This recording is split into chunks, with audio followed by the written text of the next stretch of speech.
imagine that right now you're feeling a bit like Alice, tumbling down the rabbit hole. Let me tell you why you're here. You're here because you know something. What you know you can't explain, but you feel it. You felt it your entire life. That there's something wrong with the world. You don't know what it is, but it's there, like a splinter in your mind, driving you mad. It is this feeling that has brought you to me. This is your last chance. After this, there is no turning back. You take the blue pill, the story ends. You wake up in your bed and believe whatever you want to. You take the red pill, you stay in Wonderland, and I show you how deep the rabbit hole goes. All I'm offering is the truth, nothing more. For we are opposed around the world by a monolithic and ruthless conspiracy that relies primarily on covert means for expanding its sphere of influence, on infiltration instead of invasion, on subversion instead of elections, on intimidation instead of free choice, on guerrillas by night instead of armies by day. It is a system which has conscripted vast human and material resources into the building of a tightly knit, highly efficient machine that combines military, diplomatic, intelligence, economic, scientific, and political operations. Its preparations are concealed, not published. Its mistakes are buried, not headlined. Its dissenters are silenced, not praised. No expenditure is questioned, no rumor is printed, no secret is revealed. But I am asking your help in the tremendous task of informing and alerting the American people. And now, welcome to another episode of Down the Rabbit Hole. Here's your host from federaljack.com.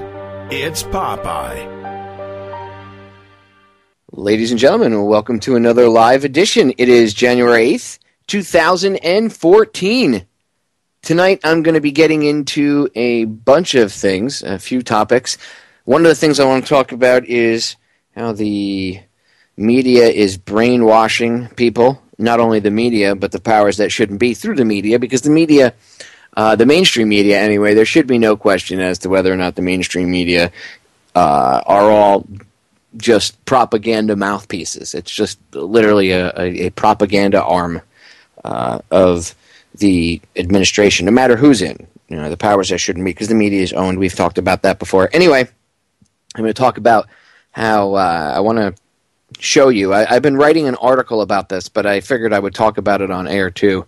I'll end up using the audio clip and cutting this snippet out and putting it probably as a little video clip inside of the article itself. But I've been writing an article about how they're brainwashing the American public, the general public, to be afraid of guns, to be deathly scared of guns. Oh my God, scary, scary, scary. Guns are bad. Guns kill people. They're gonna get me. Oh my God, I should be deathly afraid. That's pretty much what they've turned the general public into. I'll get into that. There's some audio I want to play for you with that. I want to talk about the war on drugs, the drug war, the crap drug war here in the U.S. and the money. The example I'm going to show you tonight is going to show you how just one city, and it's not just one city, you have cities all over the country doing this, but it's an example of one municipality, how they actually make money selling drugs and luring bad guys in and entrapping them in order to get these drug busts and stuff. And there's a lot of situations where you even have officers luring mentally challenged individuals, mentally retarded people, kids maybe that are autistic, whatever the case may be. Different cases. Each case has been a different scenario. But like some kids with autism, maybe whatever other, maybe kids that are just slow, whatever the case may be, they go after these people because they're low hanging fruit, easy targets. So I want to get into the war on drugs, and there's an interesting story about police abuse. I mean, we hear about police abuse of power and everything else, but there's an interesting story out of the local area where I live I'd like to share with you guys, which just highlights the examples of falsifying the kiddie porn charges against people. Chris Christie up in New Jersey, the governor up there, is abusing his authority. I want to cover something about that, and I want to get into I want to get into service animals, and I want to get into a personal anecdote about service animals and a personal story. I actually talked about this a little bit on Hangar 18 on Saturday, but I want to go over the laws and the regulations. I want to show you guys how veterans and how people are being discriminated against, and how the law, the Americans with Disabilities Act, is looked at differently by the VA than it is, I guess, by the general public, and they have their own discriminatory policies that don't apply to the rest of the world, apparently. And this has been a common fight with them, and not only for letting the animals into the hospital, but even for benefits for the veterans themselves. It's really, really, really disgusting. Just the stupid policies and the idiocy when you think about it. I mean, people have no idea. They think that the service animals. You see the guy out in the street with the service animal, that it's really easy for you to just go anywhere with it, but it's really not. I'll get into that as well. So there's a few things I'm going to talk about tonight. One thing I want to get into really quick before I get into any of these topics. Two things actually. One thing is I want to advertise something for a friend of mine, and I've urged everybody to go check it out. And I have it up. Well, if Federal Jack was up, you'd be able to see it. You could just go to Charlotte's website, deliberatedumbingdown.com, and I'm sure she's got links to it up there, because that's where you'd have to go to email. You can email her through the website there to contact her for it anyway, but I'm sure she's got links up for it. It's called The Global Road to Ruin Through Education. And it's a DVD box set. Remember, I've talked about this before. It's a 7-disc set along with a CD, so it's 8 discs in total, of all these different researchers, including Charlotte herself, blowing the whistle about what's going on with the education, what's the agenda, why they're dumbing people down, how they're doing it, how the levels that they go through to cover it up, Common Core, all of this stuff. And it's not just new stuff; it's some newer stuff, some older stuff. But she's been working a while putting this whole thing together, and the CD has all sorts of PDFs and everything else on it.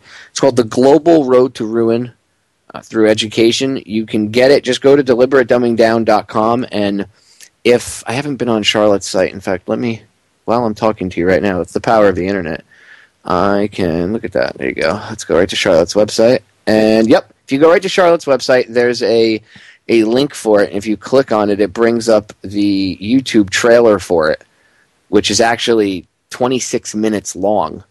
In fact, if anybody wants to, if you go to the chat room, go over to Truth Frequency Radio, because yes, by the way, I know Federal Jack is still down. My guys are working on it. Remember, these guys work on a volunteer basis, so I can't put a gun to their heads.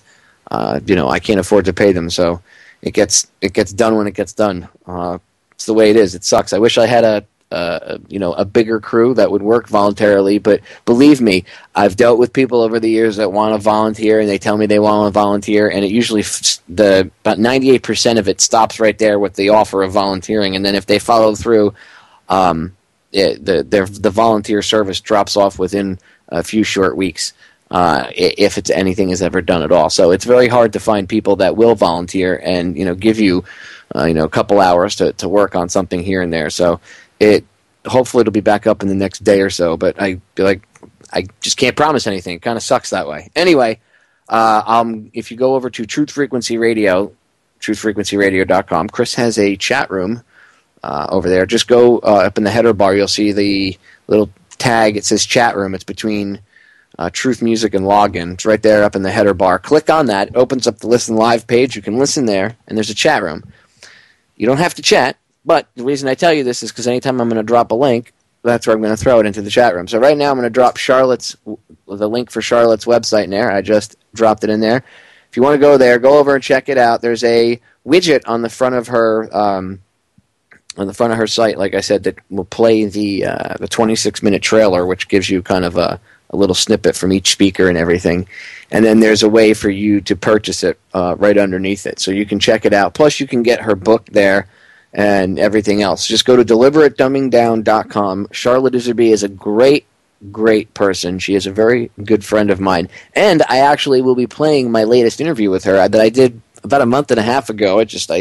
Between the road trip and then surgery, I haven't had a chance to get it finished and air it for you. But in the next week or so, I'm going to play my latest interview with her on Common Core, and we talk about this very disc set.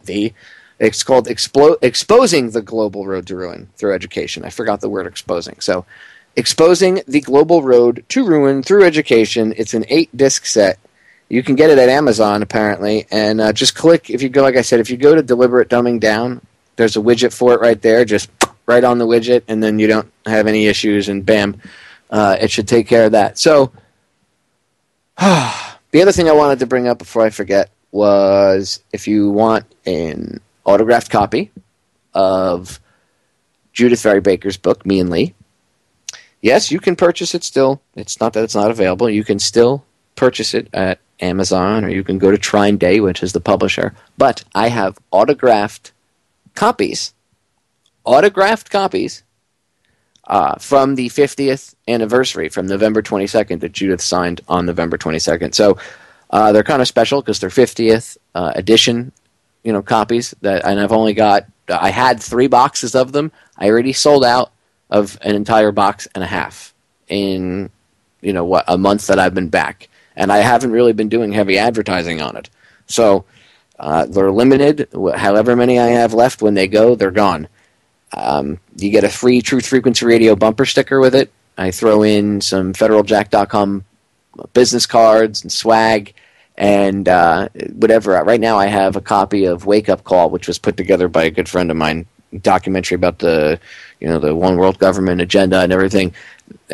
He put it together, I think, back in like 2007, between 2006 and 2008, we'll say. Well, let's say 2007, but it's a good film, and he gave me a high quality copy of it to burn, and I have about 50 or 60 copies left. And what I do is every time someone orders a book, I give them a free copy of that as well. So you get a free DVD while they last, while I have supplies of those.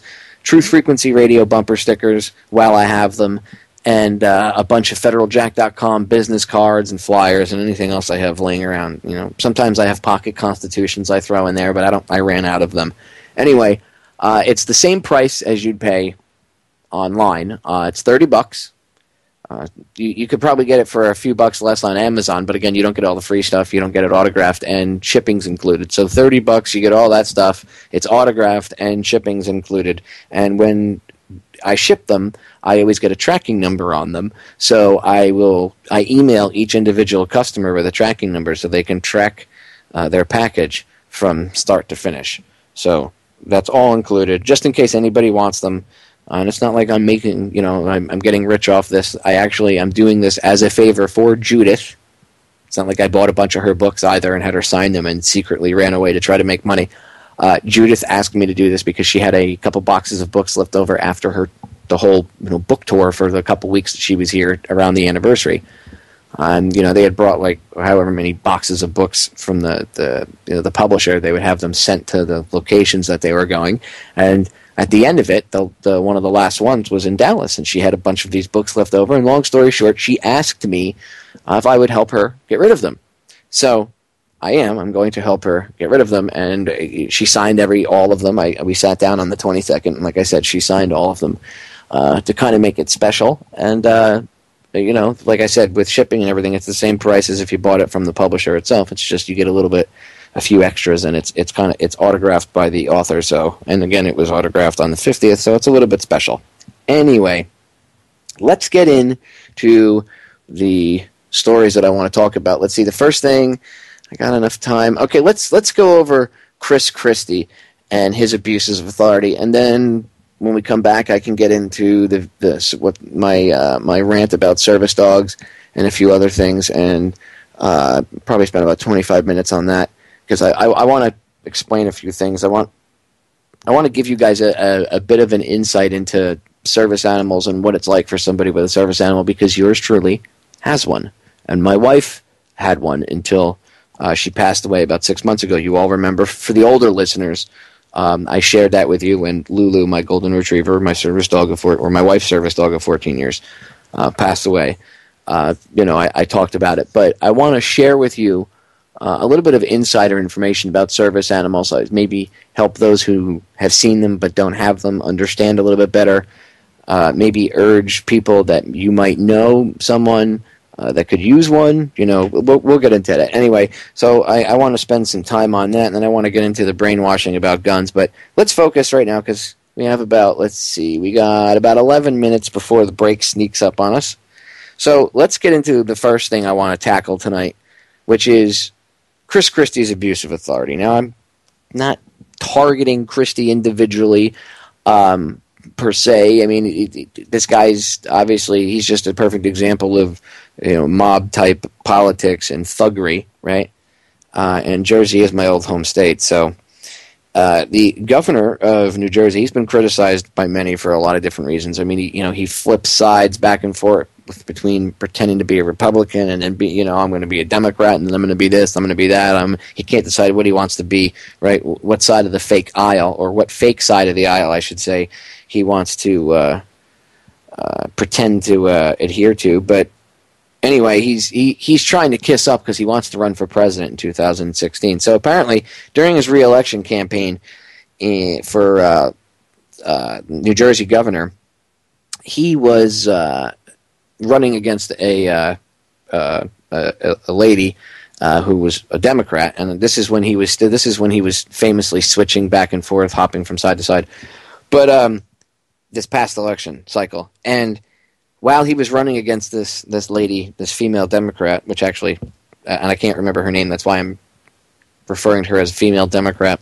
I'm trying to be as descriptive as I can because I can't remember her name off the top of my head right now. Anyway, while he was running against her, he was trying to show that he could bring both sides of the aisle. And I'm doing air quotes when I say that because I don't buy into the whole left-right paradigm. But he was trying to show to the people that do buy into that he could bring Democrats and Republicans together. That way he can run on that for president in 2016. That could be his, I have the power to bring Democrats and Republicans together and heal this wound and unify the aisle to do the right thing, And he wanted Democrats to back him. He wanted all the governors of New Jersey, he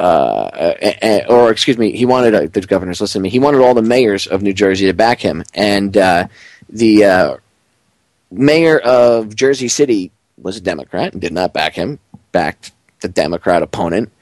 And because of that, there was political fallout, we'll say, which happens. And the political fallout in this case was apparently they decided to close a couple lanes down going to the George Washington Bridge for a few days for a quote-unquote traffic study.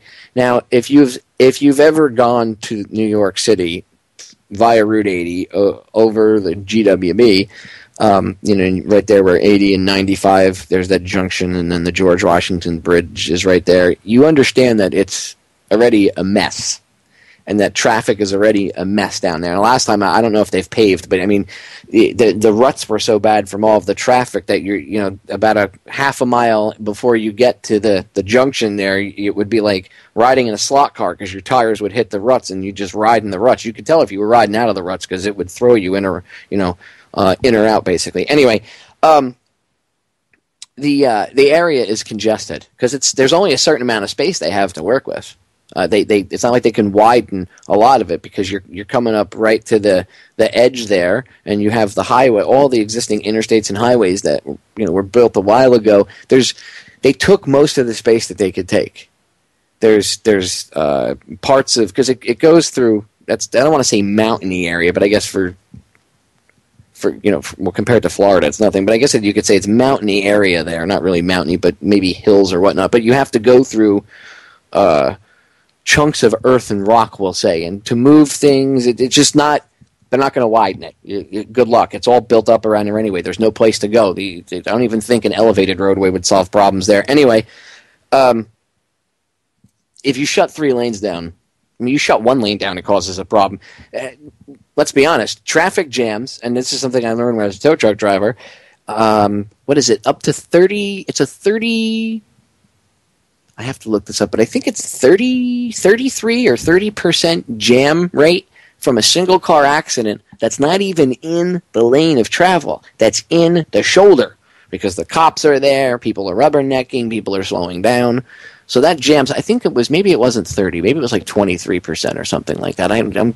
This is numbers I'm going back from my master tow certification from like 10 years ago at least.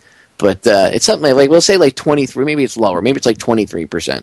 And then if it's in the lane of travel, it's upwards of like 30-something percent, and then, 2 lanes, blah, blah. So they closed 3 lanes down for a quote-unquote traffic study. So that jams traffic up, caused gridlock throughout Jersey City, which is right there, for 3 or 4 days. Now, not only does it back traffic up, on the highway, but now you also have it backing up people that are trying to get onto the bridge inside the city. Well, now all that local traffic, that's backing up too, right? Because now it backs up into the local arteries, and if it's that bad, it'll back traffic up, depending on, where you are. It could back it up for 1/8 of a mile, 1/4 of a mile, 1/2 a mile down some of these streets. People go, well, who cares? It's just traffic. So you leave a little earlier. Just stop being inconvenienced, you whiners. Okay. What about ambulances? What about emergency services? What about fire trucks that can't get to a burning house because there's literally a traffic jam and there's no place for them to go because there's trees and pedestrians and houses and buildings all around. So it's not like they can drive up on all the sidewalks. It's not like they're in the suburbs and they could drive across someone's front lawn. Right? No. And in fact, now, apparently, because of this whole debacle, and of course, Chris Christie's office is saying that they don't know anything about it, right? I guess he's taking a page from the president. Hey, I didn't know it was going on, right? Famous words of these leaders, these people in power. So apparently he didn't know that his staff was doing this. First they denied it. Now I guess the emails have come out and they have no other options but to admit it. There's emails from people on his staff to an appointee over on the Port Authority on the New Jersey side who's a good childhood friend of his. Yeah, he didn't know about it. Telling them to shut the lanes down and cause traffic and ha, this is what this guy gets. And, these kids they were literally causing kids to be late to school. And I know, okay, public school, all that, I get it. But the point is, they tell you all the time, it's about protecting the children and, it's for the children. They need to be in school on time. And they bust your chops if your kid's late to school, because your car broke down. But here you have the governor abusing his power and, politically punishing somebody. And, because of or punishing them for political reasons, and it turns physical because now you have this traffic backup. Kids are late to school. That causes problems. People are late to work. I'm sure people got fired because they were late to work. What about, again, ambulances? Well, apparently now a lady who was passed out and waiting for EMS to arrive, and EMS was delayed in getting there because of this traffic delay, because of the lane closures, she died. Now, can it be argued that it has nothing to do with it? I'm sure you can find an attorney that could say that, but you're going to tell me that there's no way at all that her being passed out and having delayed medical response to get her to the hospital to see the doctor and perhaps get her fixed, that had nothing to do with her death whatsoever. And you'll have lawyers that'll work for the city that'll probably say that, because I'm sure the city's going to get sued. I'm sure with this evidence, I'm sure Chris Christie's going to get sued.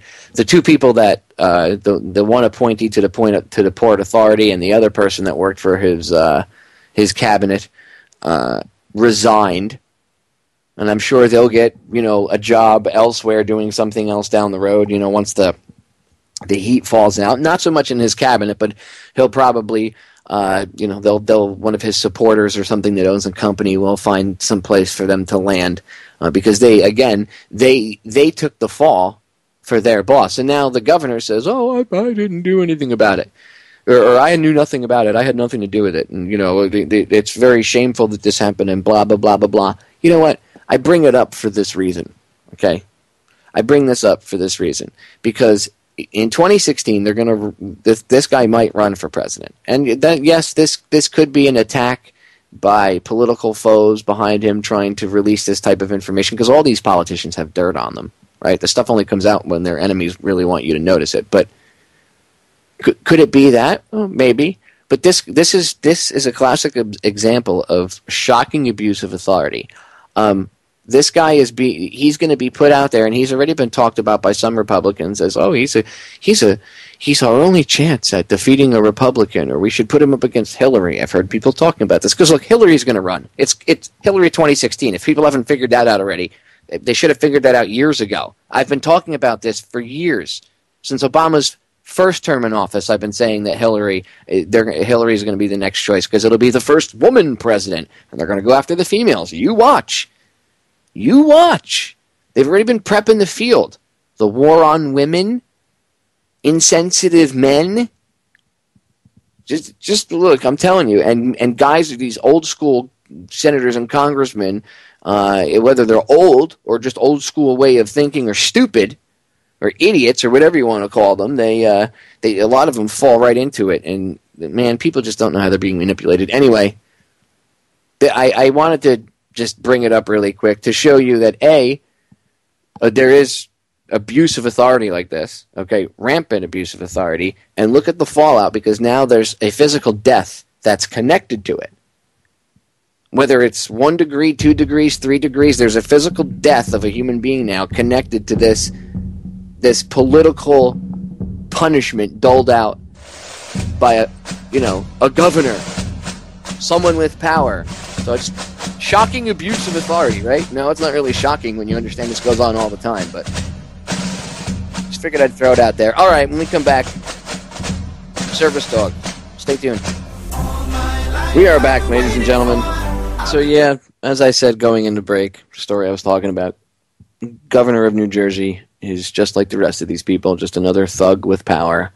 And you could see you could see that his goal is to be president, and that's why he signs off on the legislation he does, doesn't veto things, pushes ahead with certain things.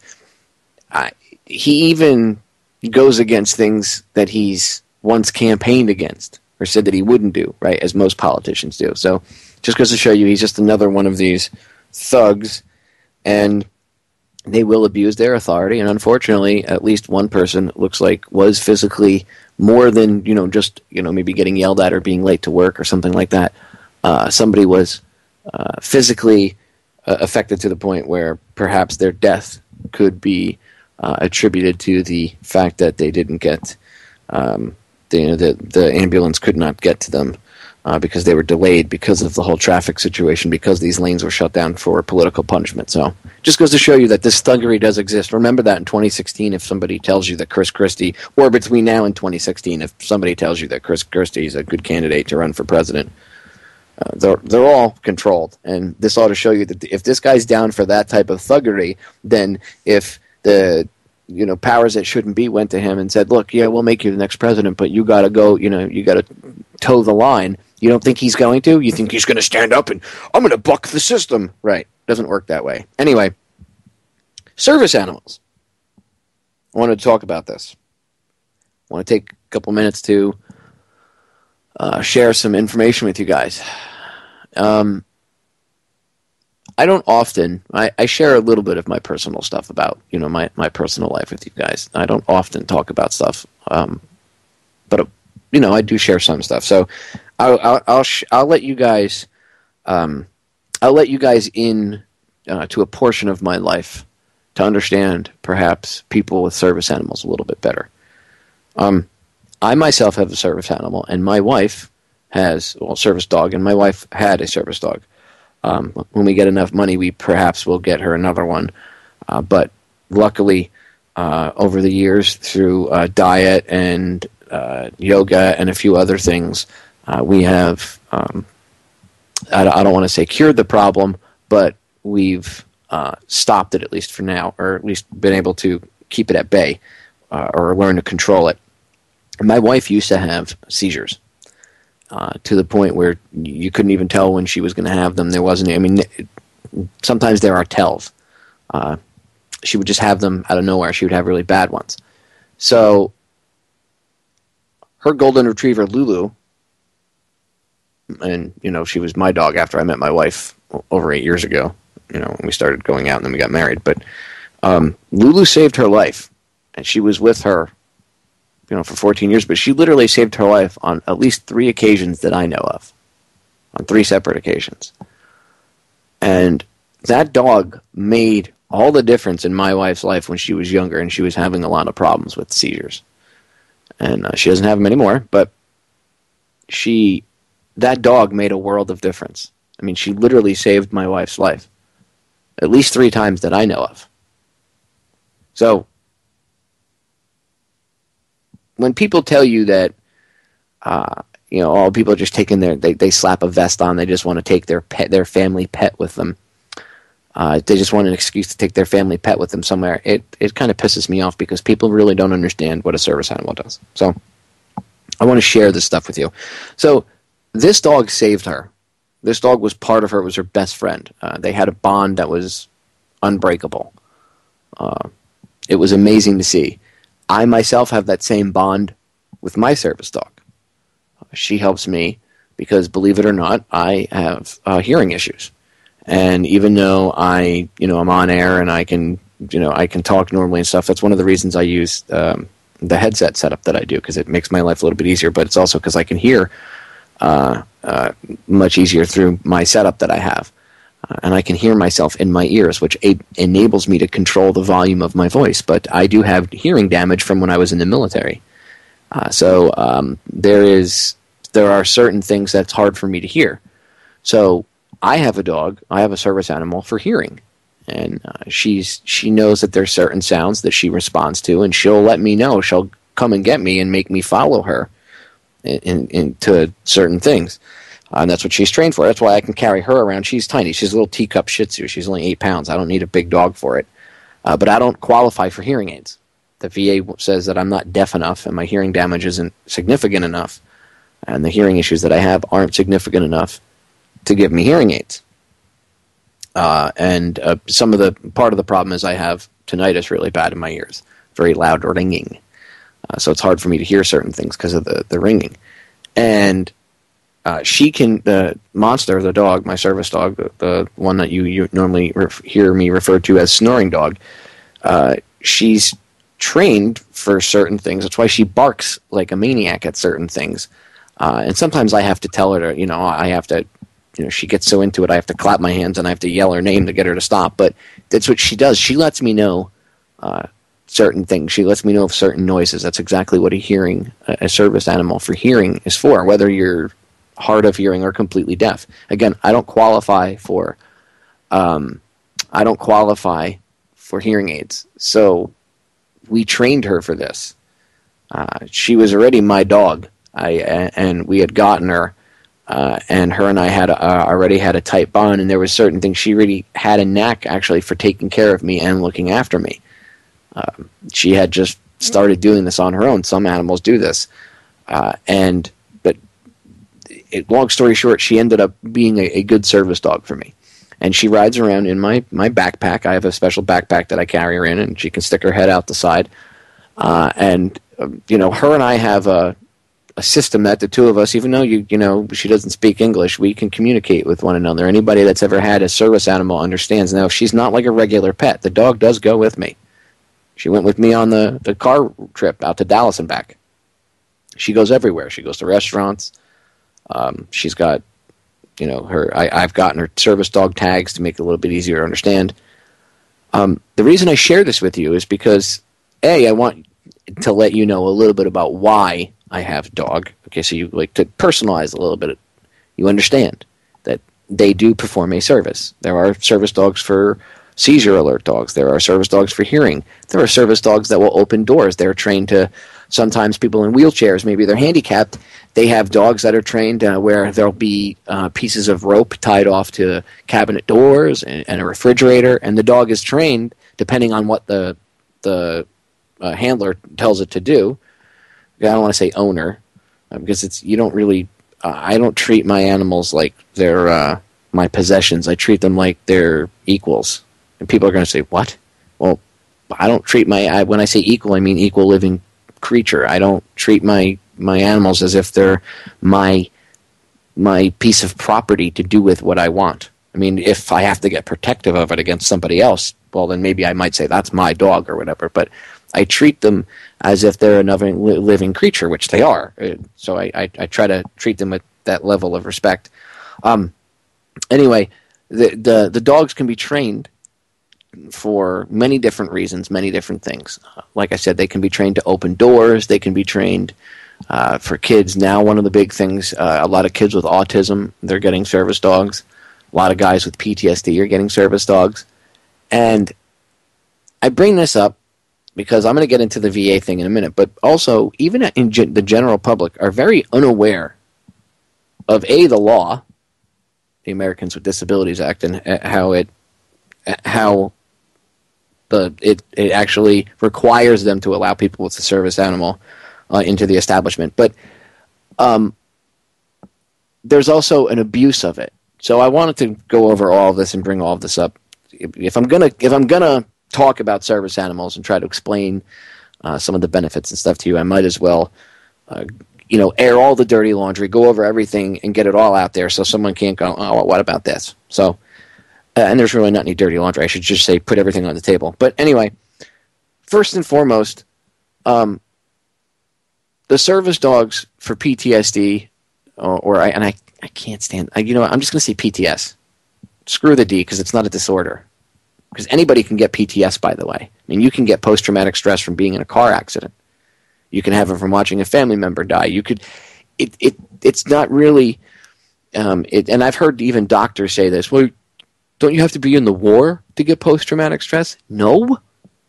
You don't have to be in war to have PTS. You experience horrific things in war, so a side effect of that is the PTS. But you could have it, again, from being in a car accident. What about a woman who's raped? They experience PTS. Same thing. They experience the same type of PTS. The sweats, the panic attacks, the anger. Maybe, depending, everybody has it a little bit differently. There are other symptoms. The point is, post-traumatic stress is something that we can all go through. It's how your body naturally deals with a very traumatic experience, something that was very horrific for that individual. And it really depends on each individual. It's not a matter of, you can only get it if you were attacked by an enemy combatant, from a tank, or, you had a shell dropped on you. And that's how the government and the VA and the military, tries that. They have to, you only clarify for this, under these circumstances, and then everything else falls under this. And they do that for other reasons, too, to hide casualties, and they keep casualty numbers down and everything else. Anyway, so PTS is widely misunderstood, and that's a huge problem because you see it now in law enforcement where, the way they treat veterans with PTS, and I'll get into that in a minute. But these service dogs are really helping people, whether they're veterans, whether they're, rape victims, maybe somebody survived an attempted murder and, their family was killed, but they survived, whatever. Dogs are being paired with people for PTS, and the dogs are trained. One of the ways that they help people with PTS is if you have post-traumatic stress, nobody likes to have somebody come up behind you. Okay, anybody that has PTS, it's one of the things. They don't like people coming up behind them, unaware, and like grabbing their shoulders and stuff. Like it's understandable. You see a friend, you go up, hey man, you come up behind them and tap them on the shoulder. But if that person has PTS, that's very different for them. People that have service dogs for PTS, the dog is trained to step in between that person and their handler and be a buffer. Even if they have to walk around the person or get behind them, whatever, they will act as a buffer for that person. And the dog also lets the handler know that there's somebody there, and that helps alert the person so that it doesn't trigger an episode. And I'm not, by the way, that doesn't give people the excuse to act up and then just say blame it on PTS or anything like that either. But there are people that, people that have never experienced it or have a complete misunderstanding of it really don't have a clue of what these people go through unless you've gone through it yourself. I think that's really the only way, or had a loved one, and helped them, not watch them or make fun of them or ridicule them or critique them, but actually help them go through it.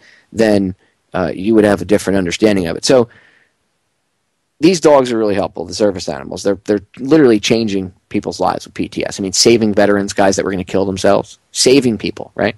Doing stuff that their medications and all this other crap can't do, these animals are doing. They're giving people a reason to live. They're helping them literally with a service. They're keeping people away from them physically, whatever, blah, blah, blah, blah, blah. So I bring this up because, and I bring up the issue of the VA up with them, with PTS and service dogs, because when I was at the VA the other day with my service dog, who Monster comes with me all the time, I was sitting with a medical professional, we'll say, and a nurse in a private room. Now, the door was open, but the room, you had to go in and you had to speak to her. It was one of the things one of the clinics I had to go. I had to go see the nurse when I was done, and they schedule everything while you're there too. But I had to go, to finalize everything. Anyway, I'm sitting with her, and because they're doing construction on the hospital right now, the temporary VA police headquarters room is right down the hall, so they have to walk by. And there's a waiting room across the hall for people that are waiting for their medications and stuff. So what these cops do is they walk up and down the hall and they mean mug everybody in the hall. They stare into the waiting rooms and they mean mug everybody in the waiting rooms. So this one walked by and he saw a Monster in the bag, because I'm in a wheelchair right now, so she sits on my lap in the bag. And he stops, does a U-turn, comes back into the office. Long story short, he proceeds to ask me what kind of dog she is. So I knew what he was doing already. And I looked at him. I said, "Oh, she's a Shih Tzu." And he goes, No, that's not what I mean. I mean, what service does she do for you? Now, according to the Americans with Disabilities Act, for service dogs and stuff, when you look up the law pertaining to service animals, technically that's personal medical information. Okay, so I don't have to tell him why I have the dog. Okay, but according to the VA has a different set of rules. So the VA recently only started allowing more than just seeing eye dogs in. If you weren't blind, they wouldn't even allow your animal in until about 2011, 2012, around there, because a lot of veterans advocacy groups and veterans families and stuff were complaining because vets were getting arrested with their service dogs or getting hassled, not being allowed in. So they changed the rules, and now their rules are if it does a physical service. But because the VA still doesn't believe that PTSD dogs help veterans with PTSD, they won't give funding to help people that have dogs. Even if the VA actually got the dog for the veteran for PTSD, they won't help with any supplies for the animal at all. So and I'm not saying that the VA should, oh my God, these people get free pets or anything. But if they're technically in that situation, the way it works with the VA is they do have to supply certain things. So like the VA doesn't want to deal with service animals for PTSD, okay, or PTS, right, at all. So they just say, nope, we'll give you the dog, we'll give you a service dog for PTS, but we don't want to have to take care of it like we would anything else that we gave you. If they gave you a scooter or if they gave you anything else, they have to maintain it and fix it if it breaks, okay, because it's a medical device. If you're getting the service animal for a condition that's service connected, well, technically they're supposed to take care of it. Long story short, they don't want to. Okay, and I think that's part of the reason why, because it's about money, and I think that's part of the reason why they don't want to, that they have this rule about, that they teach the cops about, don't allow PTSD dogs in the hospital or whatever. We don't recognize it. So because they don't recognize that the dogs help veterans with PTSD, which is a crock, they don't allow veterans that have dogs strictly only for PTSD in the hospital. They'll tell them they have to leave with the dog. We don't consider that a service animal. We consider it nothing more than a family pet. Now, how do I know this? Because I had to run in with this cop who decided to get into this with me, and I said, well, she's for hearing. And he said, well, she's for hearing. And his tone changed. And once he realized that she was for a physical a actual physical reason. She performed a physical duty for me.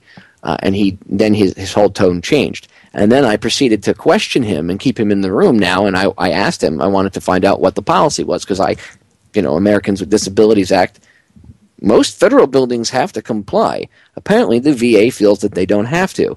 Now, the fact that this cop felt empowered by that is one of the things that pissed me off when I went through this experience, and I didn't have time to argue with him and get into a fight. I mean, I already dragged it out and tried to pick his brain as much as it was, to the point where the nurse was kind of pissed off.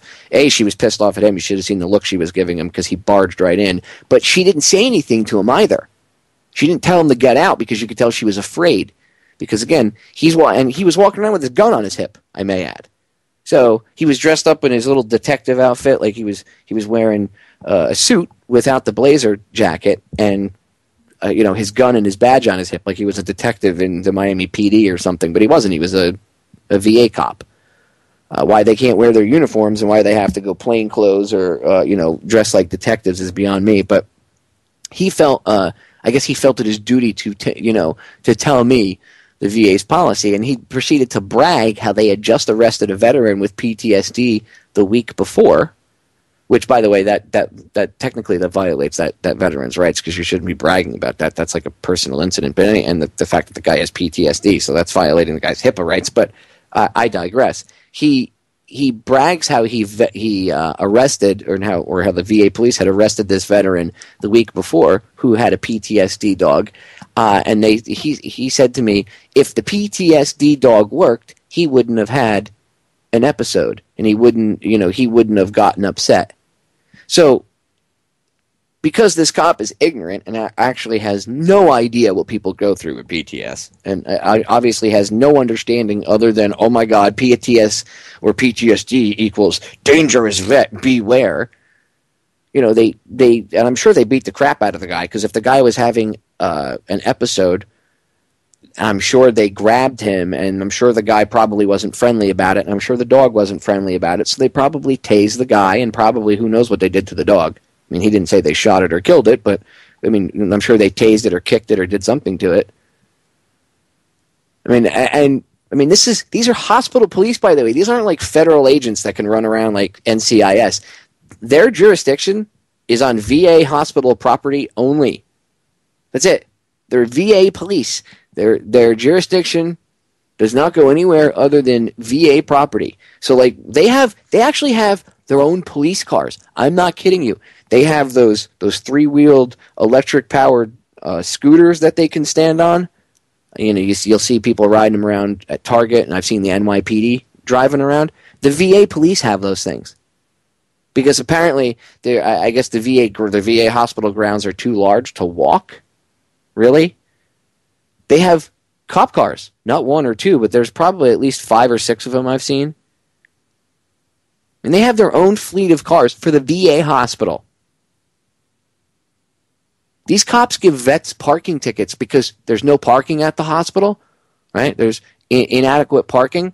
So, like in the mornings when you go there, there's no parking. People are often late for their appointments and stuff. So, people will park not in a parking space, but maybe along, the side where there's a concrete curb or something. And the cops go out and give them parking tickets. Parking tickets. Because there's inadequate parking spaces at the hospital for these vets who, the guys that go there are not going there because they're malingering or anything. These guys a lot of them are older World War II Korean vets, Vietnam War vets. Some younger guys like myself, but a lot of the older crowd. And they're getting tickets. And then when they go in and they complain about it to the VA cops, I've seen the cops tase people and arrest them. At a hospital. Now again, VA hospital police. The Veterans Administration it was created to supposedly help veterans and, our health care and blah, blah, blah, blah, blah, right? And these guys are, not helping the situation. So again, they're getting the same retarded training that, the localized cops are getting. But you could see that there's this total misunderstanding about PTS.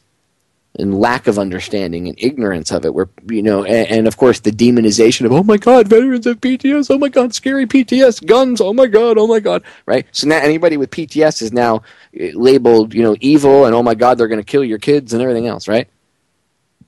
Complete misunderstanding about it. Anyway, this officer, just the way he felt entitled by the power that I guess that he feels that he has, because we don't allow certain types of service animals in here, like as if as if everybody and their mother is bringing their family pet to the VA. And maybe there is a case once in a while where somebody does fake it, because there is that too, where people abuse the Americans with Disabilities Act, because according to the law, you don't have your dog. There is no national registration or certification for a service animal. Some service animals require training. Some people have animals that they use for like therapy dogs. And, there is a voluntary registration of it that you can register. I'm doing air quotes when I say that you're a service animal, but even they don't consider certain animals service animals. But the law does. The law clearly states that. And look, people use a lot of animals for anxiety and stuff. I don't have a problem with that. I think it would be better if someone went out and got a Shih Tzu or a Golden Retriever or a German Shepherd or whatever kind of dog, rescue a dog from a pound, then go get Xanax or spend $800 a month on some, antipsychotic or something that they probably don't need to be on anyway. They're just being put on it because their doctor gets kickbacks for prescribing that crap. Probably cost you less to have the animal. You feel unzombified. There's a lot of guys that were on PTS medication that felt like zombies. They couldn't function. They got the service animal, and they were able to get off the medications, and they have somewhat of a normal life again. There's a lot of people that use service animals for anxiety. Anyway, there's no, like government certification for it, we'll say. And there are people that abuse it. Yes, there are people that will just use it as an excuse to take their dog out and say they're a service animal or whatnot. It's unfortunate. There are people that abuse the hell out of it. But there's a way of dealing with that. You do it on a case-by-case basis. So if someone's in a restaurant and their animal's obviously not a service animal, and it's just barking and hopping up and down and running around and nipping at people or whatnot, then obviously the restaurant needs to ask that person to leave. And if they start screaming discrimination, you just say, well, sir, the animal is being rowdy or whatnot, blah, blah. You have to handle on a case-by-case basis. And yes, sometimes it might be difficult, but the other end of the spectrum is half the places I've gone into give me a hard time for having my dog, and I have to explain the law to them. I actually have a laminated copy of it with me. Most of them don't even know that there's a law on the books. They don't even know anything about service animals. So it's a long, convoluted thing. I'll finish this rant up on the other side, because I know the break's sneaking up on us. Stay tuned. When we get back, I got a bunch of other things I want to get into. Don't go anywhere. I'm trying to give you a little insight. Ladies and gentlemen, we are back with hour number 2 here on tonight's live edition of Down the Rabbit Hole. I am your host, Popeye from FederalJack.com. Thank you for hanging out with me tonight. I am a bit tired tonight, as you could probably hear in the tone. I am pretty mellow tonight, even though I'm talking about, abusive power and things like that. I'm pretty mellow tonight, and like as many of you know, if not maybe the newer listeners that just picked up and started listening to me a day or two ago, I recently had a pretty big operation on my leg, and about 2.5 weeks ago, and I'm still recovering. And man, I gotta tell you what, that just takes it out of you. Surgery knocks the crap out of you. But yeah, I'm just feeling a little bit tired today. Started doing physical therapy this week. Not really anything heavy, just range of motion exercises, so I can, learn to walk up and down stairs again. And just takes it out of you. It really knocks the crap out of you. As I sit and talk to you, some of you probably don't realize this, but I have my leg in a cast, and I'm chilling in my wheelchair as I sit and talk to you. So, just recovering from that and physical therapy and stuff, knocking the crap out of me. So if I'm a little tired tonight and I sound a little under the weather, that be it. But anyway, just finishing up with the service dog thing, the reason I wanted to share this with you and I wanted to get in this with you is because I want you all to understand that when you see someone with a service dog on the street, okay, it's not, okay, it could be, there's a slight chance it could be that it's not a service dog and it's somebody lying and pretending. You'll know when you see the interaction with the animal and if the animal does anything for them, if it's just a family pet that someone doesn't give a crap about and has no training, or if it's actually an animal that's performing a service for them. You'll be able to tell just by the body language and the interaction between the two if you actually gave a crap and paid attention for more than 10 seconds, right? And didn't make a judgment based on ignorance.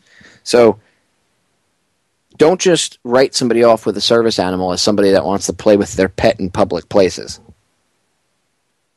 These animals are very helpful. I could spend a whole 2 hours with people that have different service animals and letting them, give you their personal stories of how the dogs have saved their lives. I don't have to go over it and beat a dead horse into the ground. The point is, I wanted to share with you a little bit of personal stories so you can understand that yes, these animals do help. Okay, that's why I shared a little personal story from my wife, personal story about how my dog helps me, so you can understand a little bit.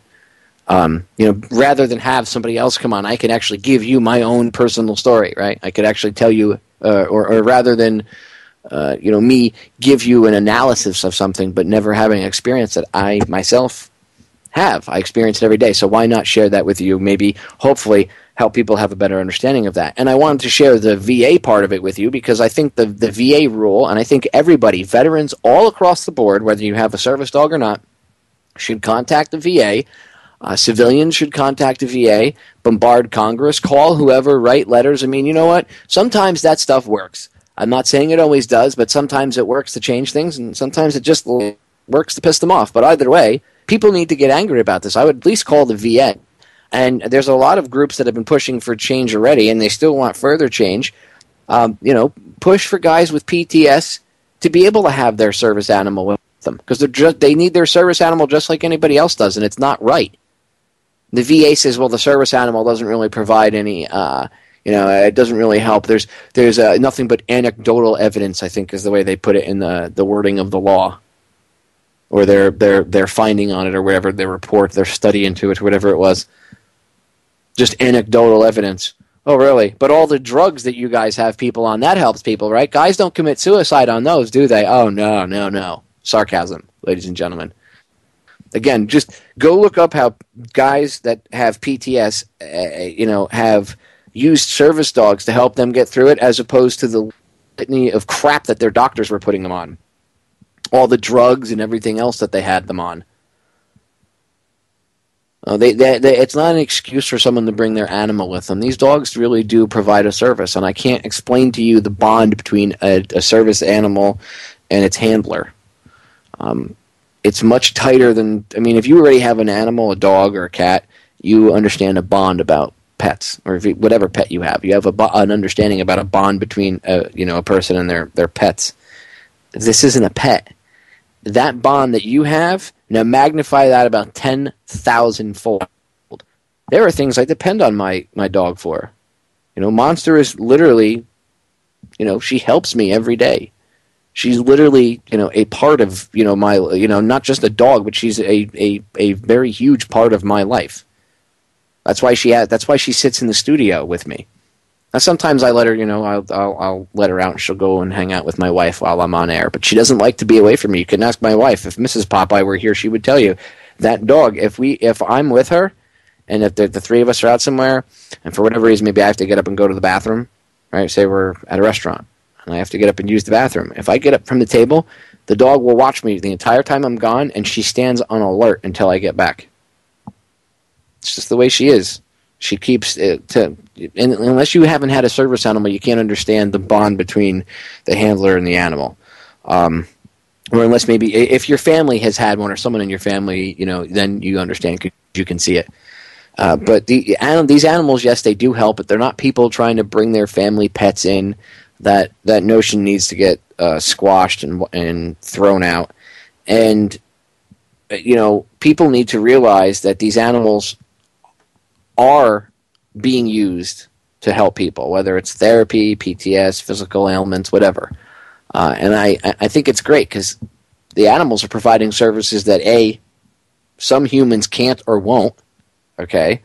and in other cases that they were being replaced with medication before the animal came in, and the medication was doing nothing but destroying the person's life, both physiologically with their body and maybe perhaps with their relationships or whatnot. And now the service animal comes into play, and poof, everything is completely different for them. You'd be surprised how big of a difference a service animal can make in someone's life. You have no idea unless you've witnessed it yourself or benefited from it. Let's go do some research. It'll actually change the way you think about it if you already, don't understand it. And again, the reason I say that part to the civilians and not to, the VA or anything, but to the people at large that just listen to the show, the reason I wanted to even talk about this is just to shed some light on it. Help you understand that, yes, these animals do exist. One of the reasons that spurred me to do this was on the road trip, I ran into many people that didn't even know that there was a law that said that they had to allow me to have my service animal, and a couple times I would be challenged on it, and usually the manager of the establishment knew the rules because I would say, well, it's the law, and they were like, no, I know. I still had, like I said, I have a laminated card I carry with me to show people. I carry my wallet, and I say she's service animal, and she's got ID tags and everything else. I mean, she doesn't even have to have that, but she's got. I don't like to put the vest on her because it gets really hot down here. And I don't. Those vests, they're not very. They don't breathe too well. So I let her wear a harness so that she breathes. But I have ID tags on her. That's you can clearly see she's a service animal. She's a service dog. So I just want people to understand that these aren't just people taking their pets out with them because they're bored and all. These people are crazy taking them with their dogs everywhere. I'm sure some people think that of me. But until you know me and understand what she does for me, then you have a better understanding. And if you think that my life has been changed by my cat, I mean, she helps me. She does.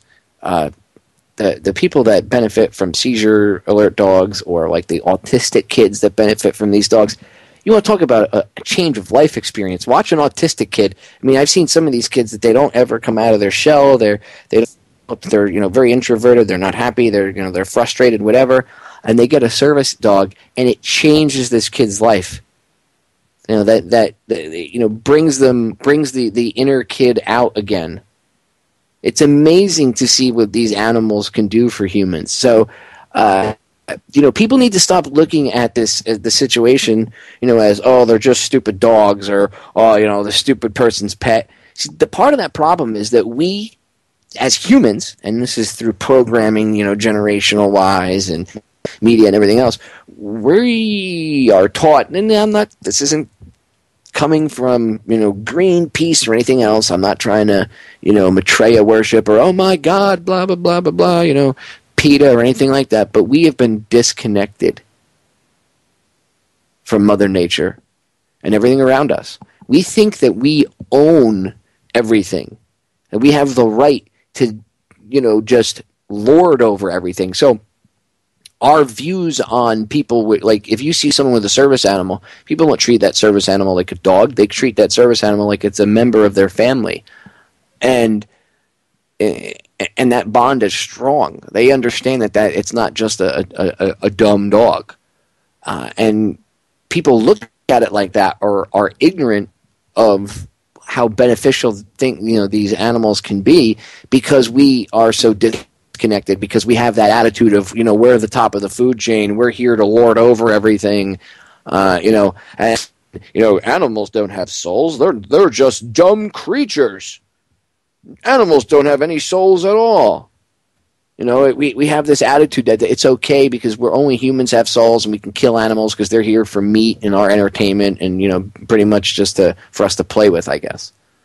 We don't look. We have this disconnection from just Mother Nature in general and everything around us, that we look at things differently, and we have this arrogant way of looking at things. It's just like the arrogance that makes us think it's impossible for us to be for there to be any other life in the universe except us. It's that same arrogance that, we're the end-all, be-all, whether it's in space or here on our little blue marble that we call home. And I have to honestly tell you, when you when you see the connection, when you get rid of that ignorant way of thinking and you see how we're all interconnected, then you'll maybe have a better understanding of why these animals have such an effect on people and why they can be beneficial. And I push this because there's so many animals in pounds right now and in shelters that are going to be gassed and killed. And a lot of these dogs in the pounds can be paired up with somebody that has PTS or, especially like therapy dogs like that. Or in some cases, they could even be hearing dogs. Like hearing dogs, you have to train, but it only takes about 4 months to train them to be a hearing dog. So if you have someone that maybe you could benefit from a hearing dog, or someone that's alone, someone that has PTS, you could pair them up with an animal, perhaps. Maybe have the person go with you to the pound, and a lot of times it's about how the animal connects with that person. But you could change that person's life. And you're rescuing an animal that was about to be needlessly slaughtered. Win-win. And this doesn't come from a hippie place. I'm not a tree-hugging hippie. I'm not running around with PETA. By the way, PETA executes something like 95% of the animals that they rescue. It's ridiculous. And they say, well, that's because most of the animals we get are in horrific states, so we have to execute them. It's for their own good. But, right, they euthanize something like 95% of the animals that they rescue every year. So PETA sucks, but that's besides the point. I'm not coming to you from a tree hugger point of view or anything like that. I'm coming to you from a straight up point of view that we need to respect other living things a little more. Okay? When I talk about that we're disconnected and stuff, that's where I'm coming from. It's part of the reason we're so easily manipulated. Why everybody always feels like, well, I feel like there's so much more. Like I'm just off track. I'm just off kilter. Well, that's why. Because we've been disconnected from everything else around us. I often share a story, and I've talked about this on there, and I'll say it again because it's important, from my childhood about this. My mother is the one that got me thinking about this in this way at a very young age, because when I was a child, she caught me in the backyard. We had a brick patio that my father had built. Not a deck. I'm talking old school, brick patio in the ground. And I was out in the patio burning ants and stomping on them. And she literally caught me just stomping on the ants, just smashing them with my foot, just smash, smash, smash. And long story short, she said to me, how would you like if you got smashed? And I kind of couldn't comprehend it. So she told me to look up in the sky, and I remember this. She told me to look up, and I remember looking up in the sky. And she told me to pretend there was a huge foot up in the sky. So I envisioned this huge foot, and then she said, now envision that huge foot coming down and stomping on the house and crushing Dad, your brother, the dog, me, and you, and killing all of us and killing everyone you love and destroying your house and destroying your neighbors' houses and everybody they love. And I started crying. I was only like maybe 5 years old at the time. I started crying my eyes out. I remember this.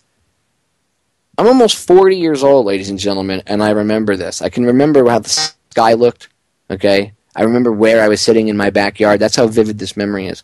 I cried my eyes out. Cried. My mother made me feel horrible. I suddenly had this horrible feeling. Oh my God, why would you make me envision that in my head? And she said, now that you have that emotion, hold on to it for a second and look down. And I cleared the tears out of my eyes, and I looked down at my feet, and I saw all these dead, squished ants that I had been stepping on. And she said, now how do you think those ants feel? And it really made me think. It connected that I could be in the same place as those ants. She made me put myself in their shoes. Now, that sounds trivial to some people. Popeye, ants, really? What do you care? Because they're another living creature. Okay? She was putting it into context for me. And it was a lesson I'm glad she taught me, because I still remember it to this day. I had no right to extinguish those ants' lives for my entertainment, just because I felt that I was above them and that I was, I'm human and you're a stupid little bug. Squish, squish, squish, squish, squish. To this day, I still, even if they're just ants, and there are sometimes, depending on the situation, where I just, they end up getting squished. But 99% of the time, I escort them out of the house. Whether it's an ant, I've escorted snakes, lizards, frogs, ants, and spiders out of my apartment where I live, because we live by the swamp. We don't live too far away from the Everglades. Only the Everglades are only a few miles from where I am, and actually where I live at one point was swamp. And I've had to remove snakes and stuff from my apartment before. And I mean, if it was a poison, if it was a rattlesnake and it was about to attack me, my wife, the dog, the cats, I'd kill it. Okay, that's a matter of survival. But there's no, if like a little, usually they're little swamp snakes, which eat nothing but rats and mosquitoes and other and spiders and stuff like that. So why would I kill the snake needlessly? It accidentally wandered in here looking for food. So, centipedes, all sorts of, it might be an insect to you, but it's still a living creature, right? So we really don't have the right to just squash it because we feel superior to it. Now, don't get me wrong. If a spider the size of my fist is walking around like something from arachnophobia, well, you got to go. Black widows, I won't play. You'll get crunched. If I can confirm you're a brown recluse, you dying. Sorry, those are spiders that are dangerous and deadly, and if I tried to capture them, they could harm me or possibly kill me or one of my animals or my wife. So in that situation, okay, that's a survival thing. I would have to kill it.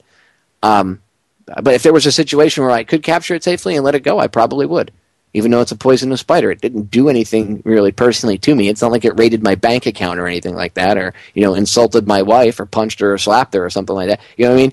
I mean, obviously, if it bit her or something, well, then okay, poisonous spider, I'd probably kill it. But 99% of the time,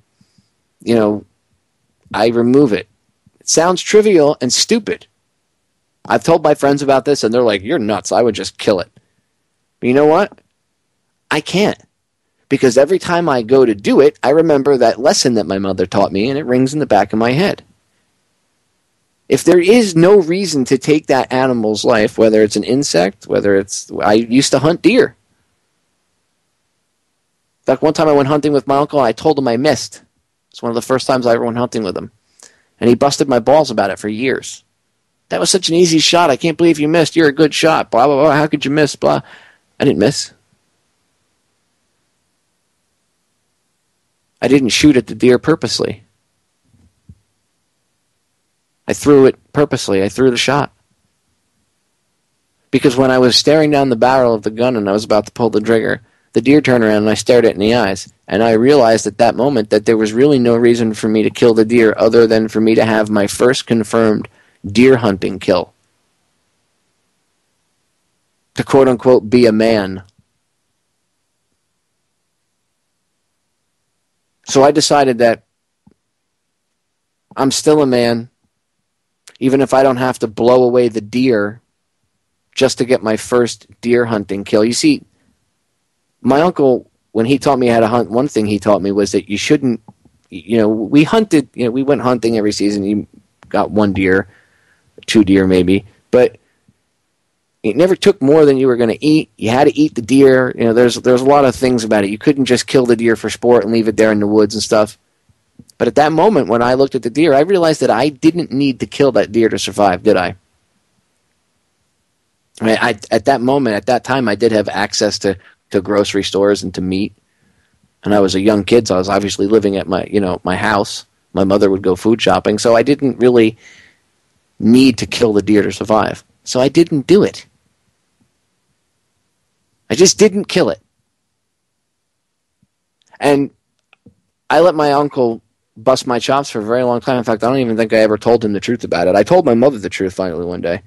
He was over, and after he had left, he had been busting my chops about it. And I looked her in the eye. I said, "Do you want to know the truth about that story?" And this is when I was in my 20s. This is one time I was a little older. And I told her the truth. I could have killed the deer. I could have shot it. I had it dead to rights. And I would have only had to shoot it once from the position I was in. It would have gone right down. And I knew it was there, and I had it dead to rights before it knew I was there. Whether it smelled me or whatever, it turned around and looked at me. But I could have killed it. But I decided I didn't need to, because I really didn't need to kill something else to prove that I'm a man. I didn't need to needlessly take another living creature's life just to prove that I'm a man and exert my manhood. Now, don't get me wrong. I know how to. I've hunted, I've gotten deer, and I've eaten them. Okay, but I didn't. I know how to dress a deer. I know how to survive if I had to, but I chose not to just take the deer's life that day because I didn't need to. Then we had already caught. My uncle had already gotten a deer. He had already gotten one the day before. So it's not like if we did need the meat to survive, we already had one. It's not like I couldn't have let that one go and caught another one. It was not necessary at that time and moment for me to take that animal's life. Did somebody else take its life? Could be. Could have gotten hit by a car. Could have gotten a disease and died. I'm sure it's dead by now because this is probably about 20 some odd years ago. Yeah, it is actually. It's about 23, 24 years ago now. But I didn't need to kill that deer. So I just didn't do it. I mean, there wasn't a need to take that animal's life. You know, my uncle taught me also, we used to go out on doe days. We used to get doe tags. And doe tags are, during a doe day, it's the one time of the hunting season that you can get female deer. You're not supposed to get them because they make little deer, remember, for the next season. And only when you have doe tags on a doe day, you're allowed to go. And we would go out with our guns, but we took the guns with us for self-defense pretty much from the drunk hunters. That's the way my uncle would put it. We would usually take cameras and binoculars, and on doe days, rather than kill the female deer, we would just track the herd for the day and practice our skills of tracking and stalking without getting caught by the deer, which is much harder than a human being. Okay? And we would practice our skills at that, and we would just watch the deer in their natural habitat. And he taught me that you don't always have to kill them. Sometimes, hunting, you can just hunt and watch them and, become one with nature and kind of understand things. He's the guy that taught me how to track and hunt and everything else. The point is, not only was I taught how to survive off nature by, taking an animal's life if I had to and how to dress it and gut it and do all that, but I was also taught a reverence and a respect for it that I didn't have to. Now, I didn't. Like I said, I don't remember if I ever explained to my uncle later on, if I ever told him that story about the deer or not, when I got older. But at the time, I just felt that, he would bust my chops. Oh, you missed it, ha, ha, ha. So I just let him have his fun or whatnot, and I didn't tell him. But it was his, the lesson my mother taught me, things that my father taught me, and, things that my uncle had taught me during hunting and teaching me how to track and stuff in the woods. I guess it gave me a different connection to nature and things around me, or at least it made me understand that there is a connection, and that we're not at the top of the food chain. I wanted to get off on that subject as well. So I know I went over the service animal thing, and I know I kind of went off onto this tangent, but this was important to go off on because I constantly remind people of this, and I think sometimes it gets lost with everything else that I'm talking about. So since I was talking about a connection between humans and animals anyway, I figured, why not bring this up? And it's the truth. I think one of the ways that we're going to be able to get through this and get things back on track the right way, and people say we have to start over again. Well, one of the ways to start over again is to maybe rethink the way that we're connected to the world and everything else around us, and maybe understand that our actions do have direct effect on everything around us. And, maybe we should realize, if just realizing that alone, not even if, just realizing that alone, that realization would change things on just a vast scale, because it's not the huge things that are going to change things. It's the small ways that people think, just a small change in the way people think about certain things. And not for the bad, but and not propaganda-wise or mind control, but for the good, actually. And this small way of the way they think or look at things will have a huge impact. So I wanted to go off on that unplanned rant there for a second about, how we're disconnected. But we can get disconnected. Don't get discouraged. We can still reconnect. That's the beauty of it. Remember, an error doesn't become a mistake unless you refuse to correct it. We'll be right back. We are back, ladies and gentlemen. All right, so I went off on my rant, talked about service dogs, talked about the thuggery going on in New Jersey by their governor right now. People need to get rid of him. Of course, people in Jersey won't. That's one of the reasons I left that state, because unfortunately it is the way it is up there. Anyway, anybody that lives there knows what I'm talking about. But there's a few other things I want to get into before we run out of time, and not all of them I'm going to be able to get into. I'll have to get into a few things tomorrow. The drug war thing I'll get into tomorrow. But I want to focus on the gun control issue thing that I was talking about earlier, how they, being the powers that shouldn't be, the media, and the media, I should say, not the media. It's not like the media is doing it itself. They're just the lapdogs of their masters. But the powers that shouldn't be and their lapdog media are brainwashing people to hate guns, think differently. Now, remember, Eric Holder actually said that back in the 90s he was speaking at a women's club event, if I remember correctly, and he basically said that we have to brainwash people into thinking a different way about guns. Now, you can go on YouTube and you can look it up yourself. You can find the video. It's right there. Just type in Eric Holder brainwash guns. You can...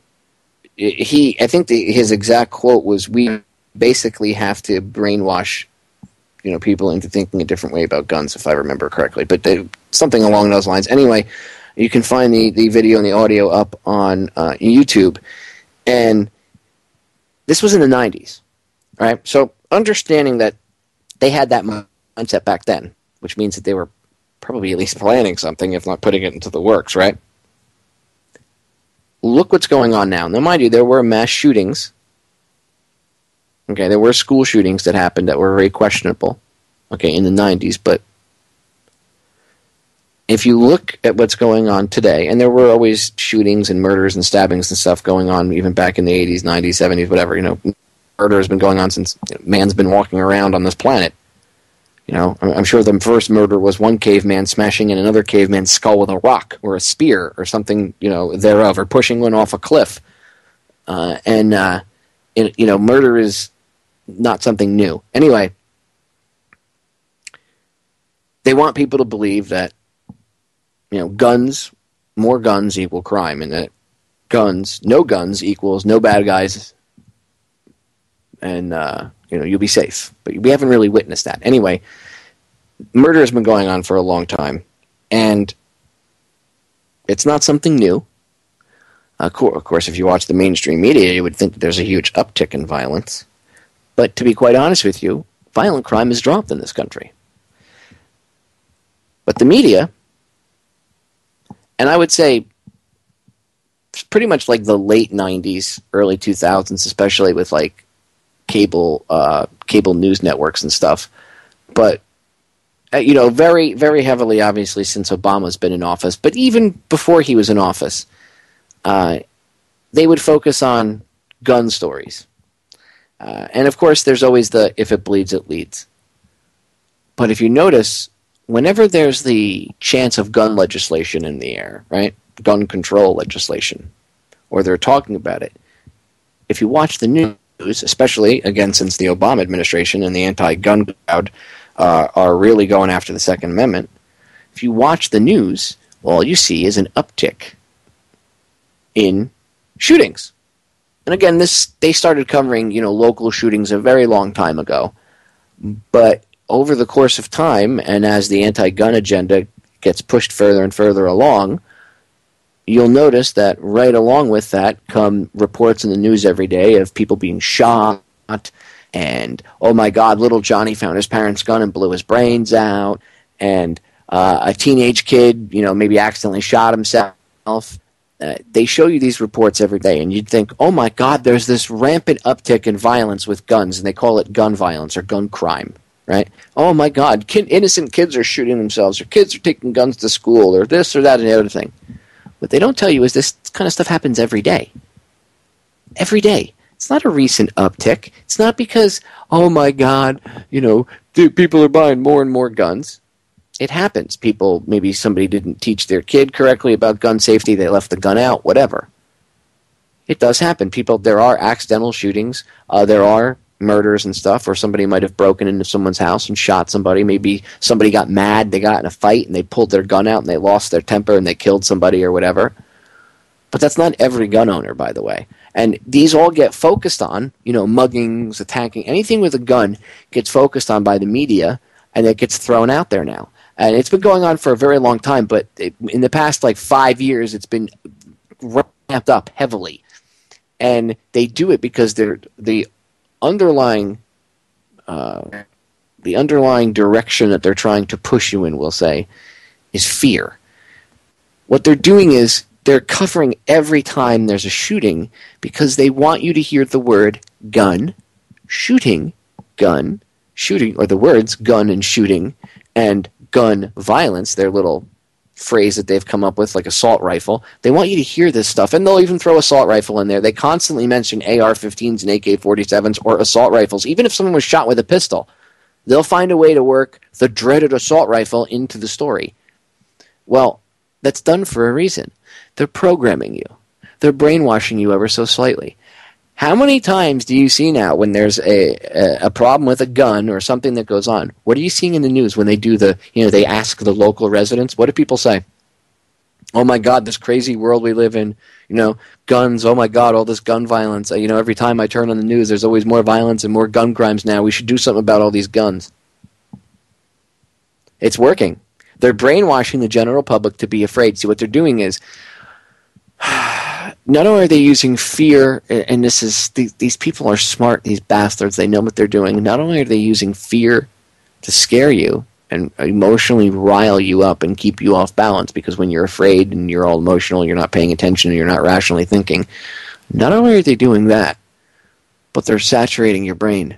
They're oversaturating it with the words gun control, violence, shooting, school shooting, assault rifle, gun control. They're doing it, I repeated gun control because that one's really oversaturated. They do that on purpose because not only are they pushing the fear vibe, but on top of it, they're oversaturating your brain with the word gun. Therefore, your brain, anytime a gun, whether it be a toy gun, an airsoft gun, a real gun, anything, anytime you even see a gun, how do you see a lot of the public, not all of them, but how do you see the ignorant people react? Oh my God, a gun! As if the gun would jump out and just start shooting people on its own. Good thing that guy was there to hold that gun back. That son of a bitchin' thing was going to kill everybody. As if the gun's animate and has its own understanding of the universe and is a murderous son of a bitch. That's what they would have you believe. I mean, this is the idiocy that they try to get people to buy. And unfortunately, believe it or not, there is a large group of the general public that do buy into this. And they don't even realize why. It's because they're being programmed. So, I mean, why do you think you see teachers overreacting? A kid chews his Pop-Tart into the shape of a mountain, and they think it's the shape of a gun, and the school flips out, and they want to, expel the kid and all this other stuff. And stupid things like that. Kids, getting thrown out and suspended because they have a soldier that has a toy gun or a G.I. Joe that has a toy gun. Literally like 2 inches long or 3 inches long, and it's, oh my God, you can't bring a gun to school. And they in one case, a couple cases, kids have been arrested. For what? And yes, you do. That is, a lot of it is largely in part due to the political leanings of these teachers and stuff. But where does that come from? Well, they're programmed. You think these people woke up and came out of their mother's wombs and were like, oh, I don't like guns. Some of them probably came from conservative families, and maybe they were even around guns.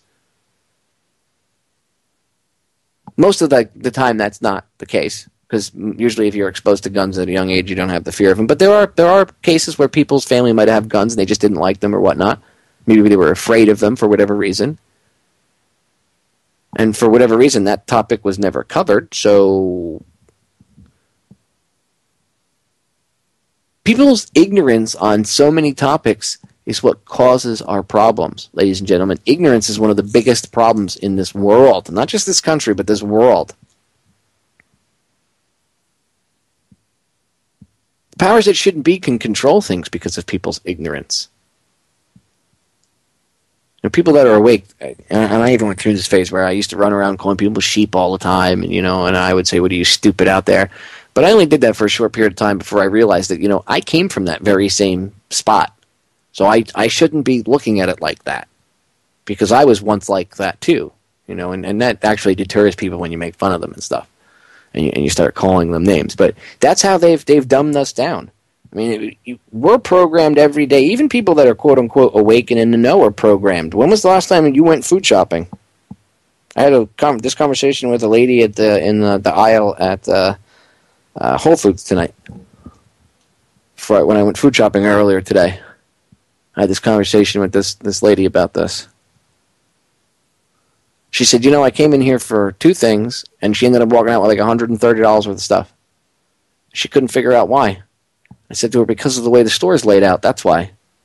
And she said, well, every time I come here, I swear to myself I'm only going to come for one thing, and then I come in here, and it's because of the way the store is laid out. You're programmed. By the time you come to the end of the checkout, you have a ton of stuff that you probably didn't even need. You have to go in there. One of the best ways to food shop is have a list and go in when you're not hungry. Because when you're hungry, your brain is thinking about eating food and consuming food, and you're not really, it's almost like you're in survival mode to a certain degree. You're not really thinking rationally. That's why you end up buying stuff that you don't want later on. So eat a snack or something before you go food shopping, or a meal before you go food shopping. And have a list and stick only to that list and get nothing else on that list, because this food store is laid out purposely to confuse you and to drag you. That's why they have butter and bread and everything usually in the back of the store, and milk, the basic necessities, eggs. It's all that stuff is towards the back of the store, so you have to go past everything else. And then the catchy labels and the names and everything else, all of that's made too to catch your eye and mess with your brain subconsciously, even if you don't realize it, and catch your attention, get you to buy stuff. Why do you think they have lighters and candy and all that stupid horoscope crap at the checkout? It's laid out for you to buy that crap there. That's called impulse items. Basic marketing 101. Anyway, so that type of mind control, just that example alone, look, you're being controlled when you go food shopping. So don't think you're not being controlled, or your loved ones' thoughts aren't being controlled about guns and everything else. And then you have like MSNBC, CNN constantly scaring people. Oh my God, assault weapons, rifles, fully automatic. They lie about, the background checks. They lie about things. A major portion of the problem would be solved if a lot of these criminals were prosecuted under the laws already on the books. But like in Chicago, one of the biggest problems they have isn't the fact that there are citizens that have guns. No, one of the biggest problems is the fact that they have, they have a gun ban, and a federal judge just actually overturned the Chicago gun ban. But they have prosecutors that won't enforce the laws that are already on the books. So if you have prosecutors that won't enforce laws that are already on the books, that really doesn't help the situation, does it? Anyway, I have a piece of audio I want to play for you guys tonight. And this is from the 90s when they were debating legislation about the assault weapons ban back then. And I've played this on past shows. But it's a thing I call semi-auto versus fully auto. And it's about 9 minutes long. I want to play this for you really quick, just for the listeners that have maybe never heard this and aren't familiar with firearms at all. This is Officer Leroy Pyle, and they put this video together actually for Congress so they would understand the difference between what a semi-automatic weapon is and a fully automatic weapon is. And I want to play this because there's so much propaganda out there twisting the truth about what a semi-automatic weapon is, because you hear people all the time and see them on these cable news networks. Oh my God, we need to get rid of these semi-automatic handguns. They're a menace to society. You can fire around as fast as you can pull the trigger. Okay, you should be squeezing the trigger. But anyway, the point is, let me play this audio for you, because this will definitely help you understand, if you don't know already, the difference between semi-automatic and fully automatic weapons, okay? Because the media is not going to tell you. In fact, they don't even know themselves, and neither do most of Congress. Let Officer Leroy Pyle explain it to you. Here we go. Hello, my name is Leroy Pyle. I'm a police officer in San Jose, California.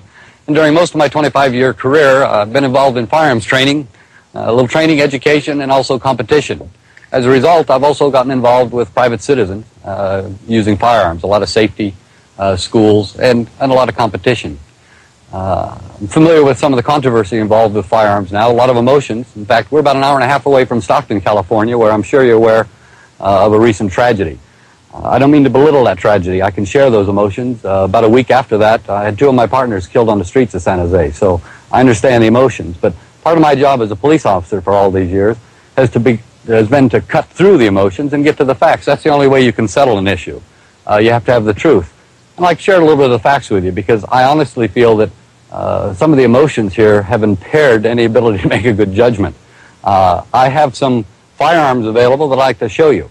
I have some in fully automatic, I have some in semi-automatic, and I have some that were designed for hunting. I'd like to show you a comparison, and I think if you have a little better understanding of what these firearms really are for, what they do, what they look like, you too can maybe cut through some of the emotions and make what I hope would be a good decision.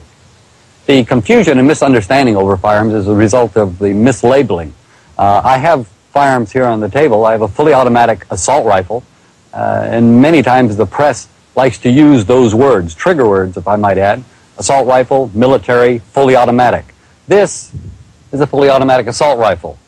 This is banned, it's prohibited, and limited almost virtually to police and military use. A citizen cannot go into the store and purchase this.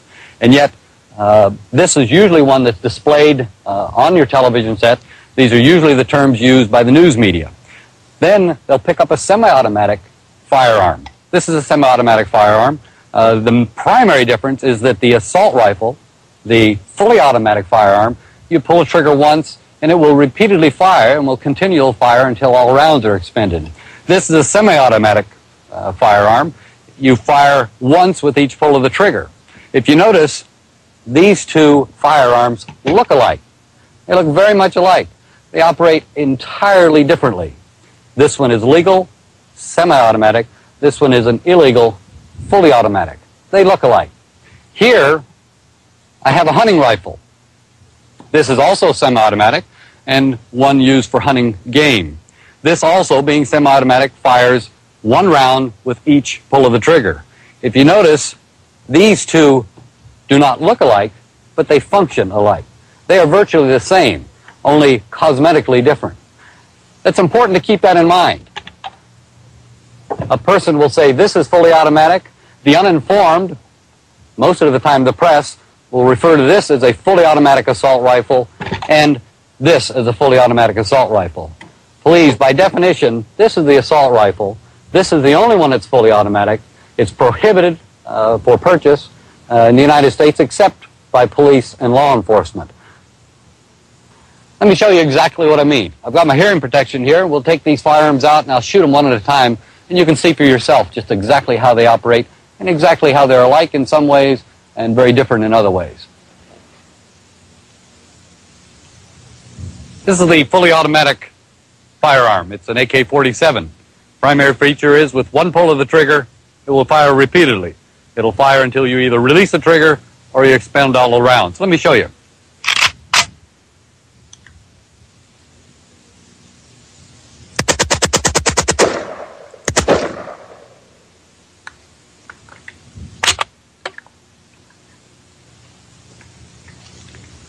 This is a semi-automatic firearm. A look-alike, but very much different. One pull of the trigger, you get one round. You get another round, you have to pull the trigger again. Let me show you that.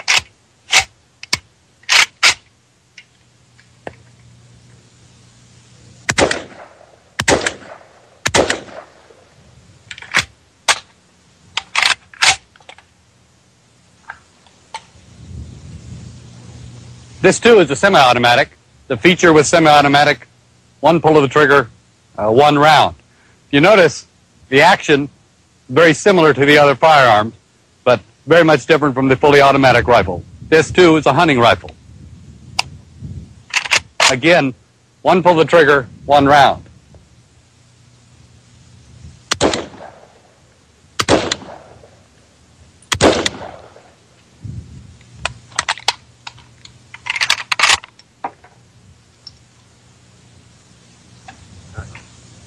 The semi-automatic is just that, semi-automatic. One pull of the trigger, one round. That's a technology that's over 100 years old. If you ban that technology, you ban about 20 million firearms. Let's take a little closer look at them. This is the semi-automatic technology I referred to. You notice cosmetically there is a difference, but if you get to the working parts, the actual action, they're identical. In fact, let me show you just exactly how identical. This is the military look-alike. If you take off a cover, the working part compared to this hunting rifle, take off the cover, and the working parts are identical. Again, semi-automatic technology. One pull of the trigger, one round. Entirely different from the military fully automatic assault rifles. I'd like to show you how a simple cosmetic change could lend to the confusion in this attempt to try to define something as an assault rifle. This is a very popular, very common semi-automatic rifle. It's in a very popular and common caliber, that's caliber .223. I'd like you to watch while I just change the looks and see if you can't see how it might get a little confusing. As you can see, just changing from wood to plastic makes a big difference in its appearance and probably would even change a person's opinion. And is that what makes a difference, whether it has a wooden stock or if it has a plastic stock and maybe a bipod? Actually, just like in those other firearms that I was demonstrating, the action is the same. The semi-automatic mechanism is common to millions of firearms, not just the rifle. I'm sure any of you shoot trap or skeet, you know that semi-automatic shotgun is very, very popular. For home defense or for target practice, the semi-automatic pistol is very, very popular. In fact, much more popular nowadays than the revolver is. Terms like assault rifle are hard to define. I don't know what an assault rifle is. I doubt very much if a member of BATF could tell you exactly what an assault rifle is. Any type of legislation that's framed and drafted in relation to assault, what we're referring to here this morning is assault or paramilitary type weapons, there will be an inherent difficulty in drafting this. And the difficulty is that it's going to be very hard to draw a clear distinction between what we have as an assault type rifle and a semi-automatic sporting weapon. The assault weapon has a very menacing appearance to it. But this gun, technologically, as far as how it fires, is pretty much the same as a sporting semi-automatic rifle, with the exception that this firearm has an exotic type appearance to it. Put a standard type stock on it and remove the bayonet mount. It would also even have the appearance of a sporting type weapon.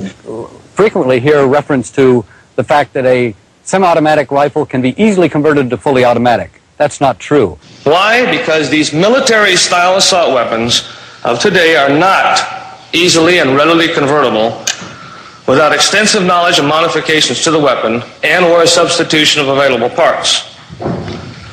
Now, my 12 years within the unit, considering the enormous amount of firearms that we have taken into custody, and that's over 50,000, I would say, and these include the ones from the hardcore gangs and from the drug dealers, our unit has never, ever had one AK-47 converted, one Ruger Mini-14 converted, an H&K 9193 never converted, an AR-180 never converted. So this media blitz of many of these assault weapons or supposedly military-style weapons are being converted to full automatic is not true. So millions of law-abiding citizens own this semi-automatic technology. It would really be a shame if you legislated against that technology, and it would be really sad if that legislation was as a result of just some confusion and misunderstanding, and especially by mislabeling. I hope I've been able to help you with some of this information. Now, as you can see, even with this information available to them, there are many in Congress that have no idea what they're talking about. And then there are those that do have every idea of what they're talking about, and they don't care. They're really more about control than safety and anything else, and they really don't care about you being able to defend yourself, and that's why they push for no guns, because the whole reason is tyrants don't want the peasants to have weapons and be able to defend themselves. It's that simple. They want to take away your guns, ladies and gentlemen, not to make you safer, but because you won't go into the boxcar willingly. That's why. You want me to be blunt? I'm not going to sugarcoat it. That's why they want gun control. That's why they want registration. Registration leads to confiscation every time. Every time.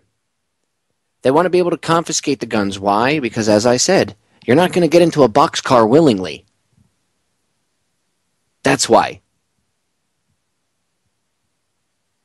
They don't care about the kids. They don't care about your safety. Get over it. If they cared about your safety, you'd have weapons. Wasn't it the chief of Detroit that just said? I think it was the chief of the Detroit Police Department.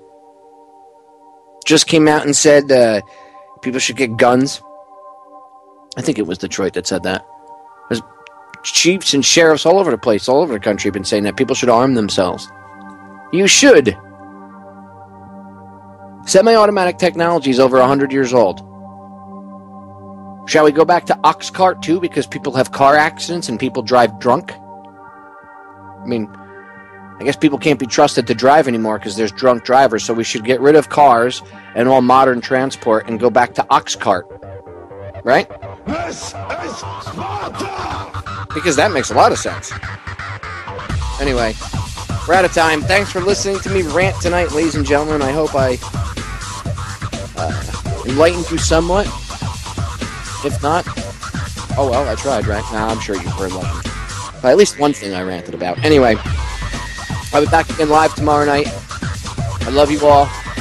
The solutions to our problems are most definitely an inside job. I'm out.